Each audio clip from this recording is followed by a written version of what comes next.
Oh,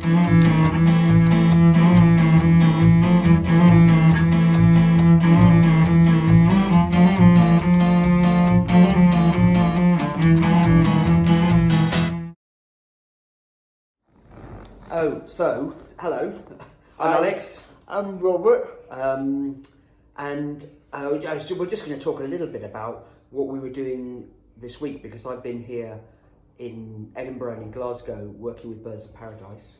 Yeah. Robert's the artistic director of Birds of Paradise. And what have we been doing?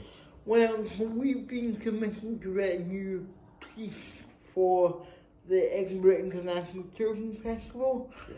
Looking at young disabled people and what their lives are like nowadays.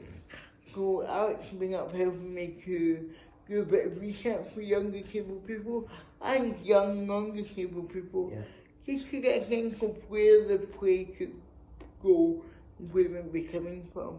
Yeah, and we've done some workshops in sort of different contexts, haven't we? In a primary school, in the Royal Blind School, and with some groups of young people exploring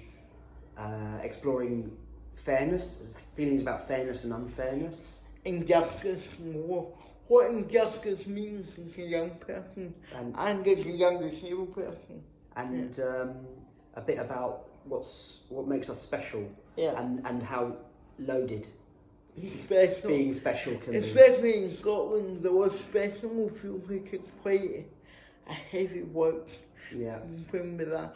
On the first day in the primary school, we asked the young people what they first noticed about me and about Alex.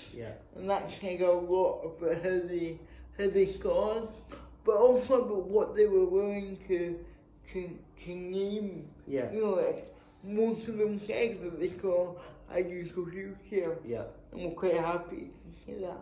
Yeah, and that's a sort of interesting. That was an interesting step, I think, in these workshops, to say that those young people and children were perhaps were less afraid of sort of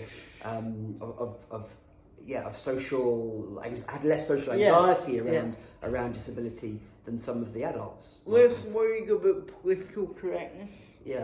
And quite happy to name what it was. And not so worried about upsetting. And actually but we're interested as well. So maybe make another video of another time when this project's gone further. But it's been great to spend some time here, Robert, and really revealing. So cool. Great, thank you. Bye. Bye.